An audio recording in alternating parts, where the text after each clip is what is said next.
বিসমিল্লাহির রহমানির রহিম।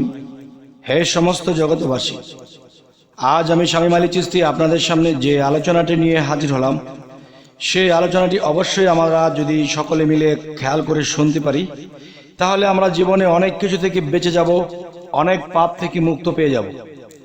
সেটি এই পৃথিবীতে দেখা যায় অনেক মানুষ অনেক ধরনের পাপ করে। অনেক ধরনের পাপ করার পরে তারা ভাবতেছে হয়তো নামাজের মাধ্যমে, জিকিরের মাধ্যমে, মোনাজাতের মাধ্যমে বা যে কোনো একটা দানশীলের মাধ্যমে তারা সেই পাপের ক্ষমা চায়। আমি বলবো না, সেই পাপের ক্ষমা কখনোই হবে না। তবে কিছু কিছু পাপ ক্ষমা হয়, আবার কিছু কিছু পাপ তা রয়ে যায়, যা আখেরাতে আপনার বিচার হবেই। তবে যেই পাপগুলো রয়ে যায়, সেই পাপগুলো থেকে মুক্ত পাওয়ার কি আমাদের উপায় আছে, বা অন্য কোনো লাইন গার্ড আছে কিনা, বা অন্য কোনো ব্যবস্থা আছে কিনা, সেই বিষয়ে ইনশাআল্লাহ আলোচনা করব। সকলেই শুনবেন। সেই বিষয়গুলো হলো, দেখুন, মানুষ জীবন চলার পথে ব্যবসা বাণিজ্যে বা কোনো একটা কিছু করতে গেলে দেখা যায় সেই মানুষগুলো যে ইচ্ছা এমন কিছু পাপ করেছে যে কিছু মানুষের বা কোনো গরিব লোক বা কোনো অসহায় লোকের কিছু সম্পদ জমা হয়েছে, বা তাদের ভাগের কোনো জিনিস আপনি তা না বলে নিয়েছেন বা আত্মসাৎ করেছেন। এবং দেখা যায় যে আপনি স্পষ্ট জানতেন যে এই সম্পদগুলো গরিব লোকের, এরা এগুলো ছাড়া তাদের ফ্যামিলিটা অচল হয়ে যেতে পারে। তারপরেও আপনি কি করেছেন, যে সেই জিনিসগুলো আপনি আত্মসাৎ করেছেন বা না বলে নিয়ে গেছেন, দুর্নীতি করেছেন। আচ্ছা, এখন এরকম বহু মানুষের দেখা গেছে চলার পথে, ব্যবসা বাণিজ্য ক্ষেত্রে, বিভিন্ন ক্ষেত্রে সেই সম্পদগুলো আপনি আত্মসাৎ করেছেন। এখন দুনিয়াতে আপনার বিচার করতে কেউ আসছে না, বা আইনের গতিতে আপনার মধ্যে বিচার সেটা আসছে না, কিন্তু আপনার বিবেকের, আপনার জ্ঞানের বিচারে এসে যায় যে আপনি এটা পাপ করেছেন। অবশ্যই অবশ্যই এই পাপের বিচার হবে। কিন্তু এই পাপের জন্য যদি আপনি দান করেন, বা এই পাপ মুক্ত হতে যদি আপনি কোনো মোল্লা মুন্সিদেরকে পেট ভরিয়ে খাওয়ান, কিংবা কোনো ওলিয়া আউলিয়াদেরকে খাওয়ান, এতে আপনার এই পাপ মুক্ত হবে না। তবে কোন পাপগুলো মুক্ত হবে এবং কোন পাপগুলো মুক্ত হবে না, এই বিষয়ে আমি বলছি ইনশাআল্লাহ। সেটি হলো, দেখুন, যে আপনি ভুলবশত কারো আপনি বকাঝকা করেছেন, কিন্তু সেই ব্যক্তিটি বকাঝকা শোনার মতন ব্যক্তি ছিল না, কিন্তু আপনি সেটি করেছেন। তখন আপনি যদি আল্লাহর কাছে ক্ষমা চান, সেটি আপনি পাবেন না, সেই ব্যক্তির কাছেই আপনার ক্ষমা চাইতে হবে। আর যদি মনে করেন যে আমি কিছু মানুষের সম্পদ লুটেপুটে খেয়েছি, এখন আমি হজ করেছি, এখন আমি আল্লাহর পথে গিয়েছি, কোনো পীর আউলিয়ার কাছে মুরিদ হয়ে গেছি, এখন পীরের কাছে মুড়ি দেওয়ার সময় পীর কি বলেছে, তোমার পাপ পুণ্য যা কিছু আছে সমস্ত কিছু তুমি আমার কাছে দিয়ে গেলে। তো এই হিসেবে যদি সে মনে করে যে আমার যে কত আত্মসাৎ ছিল, মানুষের ক্ষয়ক্ষতি করেছি, মানুষের সম্পদ লুটপাট করে নিয়েছি, এগুলো সমস্ত কিছুই ক্ষমা হয়ে গেছে, তখনও হবে না বাবা। যতক্ষণ পর্যন্ত যেই সম্পদগুলো আপনি লুটপাট করেছিলেন, সেই জিনিসগুলো তাদেরকে ডেকে এনে তাদের পায়ে ক্ষমা চেয়ে সেই সম্পদগুলো ফিরিয়ে দিলেই আপনার ক্ষমা হতে পারে। আচ্ছা, এরপরে দেখা যায় দুনিয়ার চলমান অবস্থায় আল্লাহর ইবাদত করেননি, পাপ হয়েছে, আল্লাহর কাছে ক্ষমা চাইলে ক্ষমা করে দেবে। বা আল্লাহর সাথে আপনি শিরক করেছেন, আল্লাহ এটিও ক্ষমা করে দিবেন। এবং দেখা গেছে আল্লাহর পথে কিছু দান করতেন, সেটি করেননি, সেটাও আপনি ক্ষমা পেয়ে যাবেন। আল্লাহর কিছু ইবাদত করার ছিল, সেগুলো আপনি করতে পারেননি, আল্লাহর কাছে ক্ষমা চাবেন, ক্ষমা পেয়ে যাবেন। কিন্তু কোনো মানুষের কাছে যদি আপনি কোনো অপরাধ করে থাকেন, কারো ধন সম্পদ লুটপাট করে থাকেন, সেই জিনিসগুলো আল্লাহ ক্ষমা করতে পারবে না। আর আল্লাহ ক্ষমা করতে পারবে না কেন? আপনি তো আল্লাহর কাছে অন্যায় করেননি, অন্যায় করেছেন সেই ব্যক্তিদের কাছে, সেই অসহায়দের সাথে। তখন সেই ব্যক্তিদের কাছে যখন গিয়ে ক্ষমা চেয়ে যখন আপনি তাদের সম্পদগুলো ফিরিয়ে দেবেন এবং ক্ষমা চাবেন, তখনই ক্ষমা হয়ে যাবে। আর আল্লাহ বলবে, যাও, সেই ব্যক্তিরা কষ্ট পেয়েছিল, সেই ব্যক্তিরা যেহেতু ক্ষমা করে দিয়েছে, তাহলে আমার তরফতেও ক্ষমা হয়ে গেল।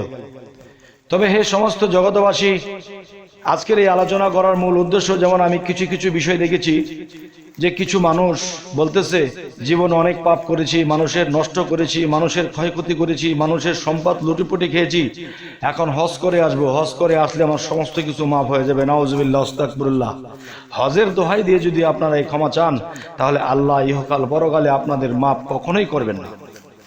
তবে একটি বিষয় আমি বলেছি যে আল্লাহর কাছে ক্ষমা চাইলে কোন জিনিসের ক্ষমাগুলো পেতে পারেন। আপনি আল্লাহর সাথে কি কি অপরাধ করেছেন তা চোখের পানির সাথে, নিঘুম রাতে চোখের পানির সাথে ক্ষমা চাইলে আল্লাহ সেটি ক্ষমা করে দিবে।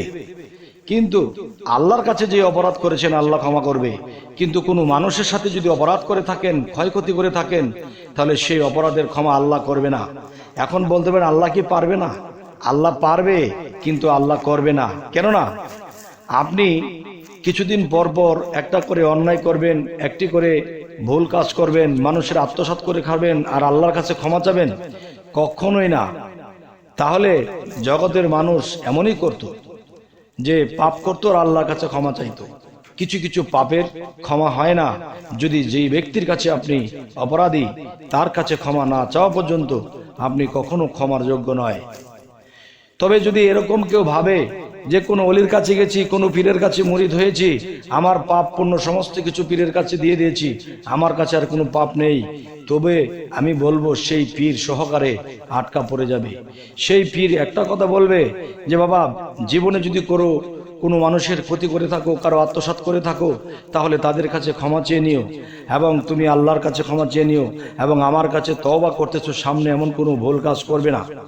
তাহলে সেই পীর সাহেব সমস্ত কিছু গোছে নেবে না যতক্ষণ পর্যন্ত আপনি সেই তাদের পাওনা জিনিস তাদেরকে ফেরত না দেন। তবে এই জন্য বলতেছি, পৃথিবীতে এটাই ভরে গেছে যে হজ করে আসবো নিষ্পাপ হয়ে যাব। এমনও হজ কারণেওয়ালা আছে যে আমি হজ করে আসলে মানুষ আমাকে জমির দালালি দিবে, বড় বড় কিছু কন্ট্রাক্ট আমাকে দেবে, কেননা আমি হজ করে এসেছি, আমাকে মানুষ বিশ্বাস করবে। আমি তাদের বিশ্বাসের সুযোগ নিয়ে আমি খারাপ কিছু করব, আমি ঘুষ খাবো, আমি দুর্নীতি করব।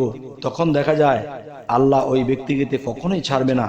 তবে হে সমস্ত জগতবাসী, আর একটা বিষয়, সরকারি মাল, যেমন যারা সরকারি চাকরি করেন তারা ঘুষ খাচ্ছে, তারা গোপনে এটা সেটা লেনদেন করছে, তারা একদিনের কাম 5 দিনে করছে। দেখা গেছে যে সরকারের চোখে ধরা পড়লে কিন্তু সরকার তাকে কি করবে? সাসপেন্ড করে দেবে। এবং দেখা গেছে যে আল্লাহ এটাও হিসাব নেবে যে সরকারি মাল দেশের সরকারকে যে না মানে সেও কিন্তু অপরাধী। কারণ একটা সরকার কিংবা যেমন দেশের প্রধানমন্ত্রী যিনি, সে কিন্তু এই বাংলাদেশটাকে তার উছিলায় চলতেছে, সে যেখানে যা লাগতেছে, যে যা কিছু করার দরকার করতেছে, কিন্তু তাকে সহযোগিতা আমাদের করতে হবে, তার আইন করা জিনিসগুলো আমাদের মানতে হবে। যদি না মানি তবুও কিন্তু হবে না। কেননা একজন প্রধানমন্ত্রীর উপরে আল্লাহর বিশেষ রহমত থাকে। রহমত না হওয়া পর্যন্ত একজন মানুষ প্রধানমন্ত্রী হইতে পারে না। আর যেহেতু হয়েছে, সে নিজেও যদি কোনো অপরাধ করে তারও বিচার হবে, এবং সে যদি কোনো অবিচারীকে সুবিচার না করে এবং সঠিক বিচার না করে তারও সেই বিচার হবে, প্রধানমন্ত্রীকেও ছাড়া হবে না। তাই আমি বলবো, হে সমস্ত জগতবাসী, আমরা যতটুকু পারবো মানুষের সহযোগিতা করব। আমি একবেলা না খেয়ে আছি, আরেক বেলা দেখা গেছে একজন মানুষ 3 দিন ধরে কিছু খায় না, আমি একদিন ধরে কিছু খাই না, তাহলে আমার থেকে কষ্টকর ব্যক্তি কিন্তু সে। তাকে যদি আমরা সহযোগিতা করি, তাহলে আল্লাহ কি বলেছে সূরা মাউনে, তোমরা অসহায়দেরকে দেখো, যারা বস্ত্রহীন, যারা ক্ষুধার্ত তাদেরকে মাথায় হাত বোলাও, যারা এতিম তাদের মাথায় হাত বোলাও, তাদেরকে সান্ত্বনা দাও এবং অন্ন বস্ত্র দানে উৎসাহ করো। আর সেই জায়গায় যদি মানুষে 5 ওয়াক্ত নামাজও পড়ে, আবার মানুষের ক্ষয়ক্ষতিও করে এবং এতিমের মাল লুটেপুটে খায়, তখন তাদের বিচার তো কঠিন হবেই। তাদের যে সাজা হবে, এই সাজার চেয়ে বড় সাজা পৃথিবীতে আর হতে পারে না। তবে হে সমস্ত জগতবাসী, আজকের এই আলোচনাগুলো করার একটাই উদ্দেশ্য, যেই ব্যক্তিদের সাথে আমাদের কথা হয়েছে, যে ব্যক্তিদের সাথে আমাদের চলাফেরা ছিল, তাদের মধ্যে এমন কিছু জিনিস পেয়েছি, জীবনে যত পাপ করতে পারো করে নাও, জীবনে যত লুটপাট করতে পারো করে নাও, যত ঘুষ আহাদারি, যত কিছু মানুষের ক্ষয়ক্ষতি করে নাও, কিন্তু একদিন আমরা হজের মাধ্যমে ক্ষমা চেয়ে নেব। একদিন আমরা দেখা গেছে একজন পীর আউলিয়ার কাছে গিয়ে আমরা ক্ষমা চেয়ে আমরা নিষ্পাপ হয়ে যাব। নাউজুবিল্লাহ, আস্তাগফিরুল্লাহ। এটা কখনোই হবে না যে একজন পীর আসলে কি? সে পথ প্রদর্শক, সে মানুষকে সুপথ দেখায়। এখন সেই ব্যক্তির কাছে গেলে সমস্ত কিছু গুনাহ মাফ যদি করে দেয়, আর আমি যদি পাপ করেই চলেছি এবং সামনেও পাপ করব, আবার আমি ক্ষমা চেয়ে নেব, বিশাল ভুল হয়ে যাবে। হে সমস্ত জগতবাসী, আজকের এই আলোচনাগুলো আমি আমার অন্তরের অন্তস থেকে করলাম। দেখা গেছে পৃথিবীতে মানুষ বেশিরভাগই এমনই করছে, আর আমরা এমন যারা করতেছি এই হইতে যেন আমরা দূরে থাকি, বেঁচে থাকি।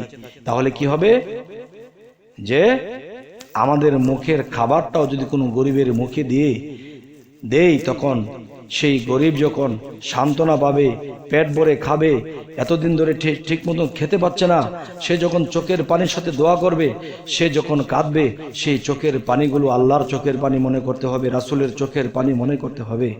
কেননা যে আল্লাহ এটিই বলেছে, তোমরা এতিম অসহায়দেরকে কখনোই তোমরা অত্যাচার করো না, তাদের মাথায় হাত বুলিও, তাদের পাশে দাঁড়িয়েও, তাহলে তোমরা আমি আল্লাহর কাছে ক্ষমা পেয়ে যাবে, আমি আল্লাহর কাছে তোমরা জান্নাতের সুসংবাদ পেয়ে যাবে। কোরআনে এটিও বলেছে যে পৃথিবীতে সুপথে থেকেছে, মানব সেবা করেছে, তার জন্য রয়েছে কি জান্নাত রয়েছে তাদের জন্য।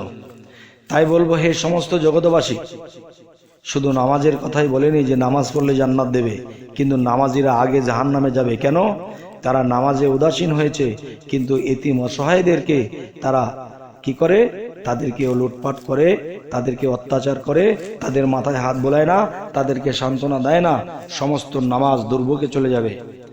তবে হে সমস্ত জগতবাসী, আমাদের সামনের কি আলোচনা চাইছেন আমাদেরকে জানাবেন, এই আলোচনাটি কেমন লাগলো তাও জানাবেন।